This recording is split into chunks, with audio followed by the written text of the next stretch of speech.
Today we're going to talk about Germany. We're going to talk about Germany from the debt vantage point, and I hope that you get enough data from this video that if you decide you want to invest in Germany, you have enough background to make that decision.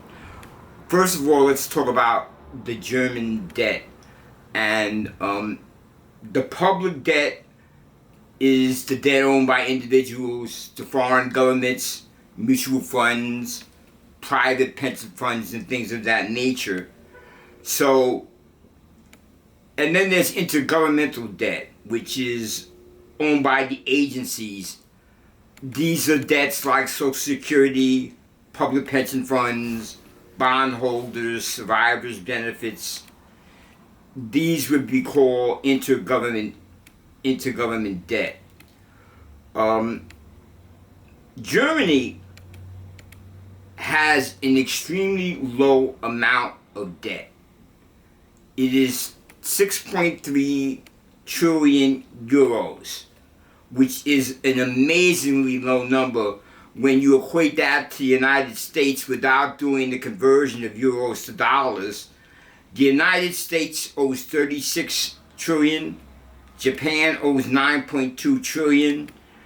A country like India owes less than $1 trillion, to give you an idea. With the economy of Germany, their debt load is pretty low. The way people get along in the country is measured by something called purchasing power parity, which is a way you can say how much does it cost to live in Germany as opposed to the United States or some other nation. In the case of Germany, the purchasing power parity is $69,000. In the United States, it's $64,000. In India, it's $5,000. In Japan, it's $46,000. So Germans have a lot of money to spend. Their gross domestic product, which is the number of the goods and services in which a company sells less its imports. Germany is at 4.31 trillion. The United States is at 28 trillion. So you can see the size of the economies are different. Again, it's important to know that Germany has very, very low debt. Most of the debt is owned by American debt, Germany in recent history has had no debt defaults. They've had 3 in history, one in the 19th century, one at the Weimar Republic, and one at the end of World War II. Germany has something called a debt brake, and they established this at the end of the Great Recession, in which the German government can only increase the debt 0.35% over the GDP over the last year. It's a good thing, it's a bad thing. It's a good thing because you keep your debt under control, but it's a bad thing when you're trying to build out an infrastructure which Germany desperately needs. The credit agencies rate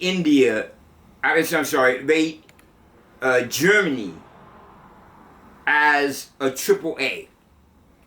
That's one of the highest rating standards you can get, which means although Germany is not borrowing money, they can borrow money at very, very reasonable rates. They have a rate that is equal to the United States. So the rating companies, when they have to refinance their bonds or if they wish to build out an infrastructure, they can do it for next to nothing. Give you an idea what that's like. India's credit rating is BBB minus, which is junk bond status. China's is A+. The green economies had some negative effects in Germany. Also, there's an anti-nuclear movement in Germany. They seem to be reluctant to invest in their infrastructure and energy, which brings them down to a brain drain. People are starting to leave Germany with experience to go to other countries. And the lack of investment in Germany is really, really low. If you like the video, give me a thumbs up. And let me just mention a couple more things about Germany. About the history, really.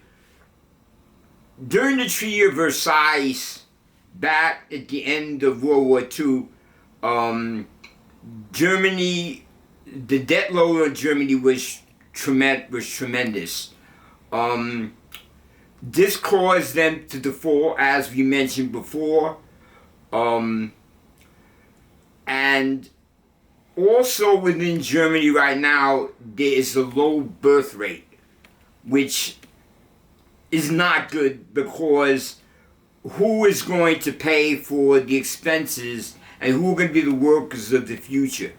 Germany does have a high literacy rate, but there seems to be no major investment in housing and in cities. Some people have called Germany the sick man of Europe, and recession is just running rampant.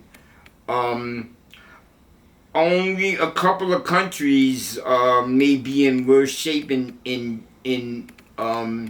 Europe when it comes to that. Maybe Greece and Spain and a couple of other countries. So should Germany remove the debt brake? I think it's something for them to consider. There's also not that much confidence in the German government right now. And there is a move now to go to more conservatism in Germany. There's something called a population pyramid, which shows you the growth of the population over time.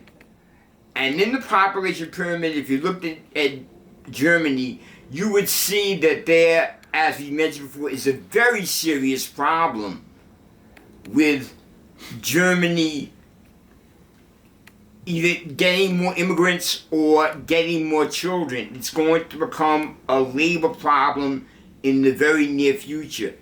There is also some fear of automation and AI. So, is Germany a good place to invest? I don't know. I'm not that comfortable with the politics.